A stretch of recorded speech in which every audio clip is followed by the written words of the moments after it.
Un malore improvviso mentre camminava per strada a Rubano, l'ha corso in ospedale grazie alla telefonata di un passante e la morte venerdì. Si è spento così Alberto Trevisan, 78 anni, nato a Feltre, negli anni dell'università aveva fatto diventare realtà il suo desiderio di pace, opponendo per primo in Italia l'obiezione all'articolo 52 della Costituzione che prevedeva il servizio militare obbligatorio il 10 giugno del 1970.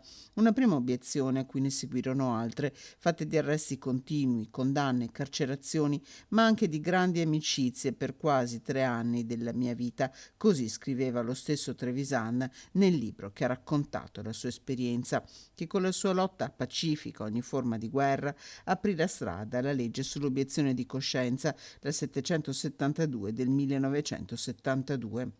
Un impegno per la pace che ha segnato tutta la sua vita, una vita condotta accanto alla moglie Claudia e ai figli, segnata dall'impegno anche politico nel comune di Rubano, dove fu assessore e consigliere comunale.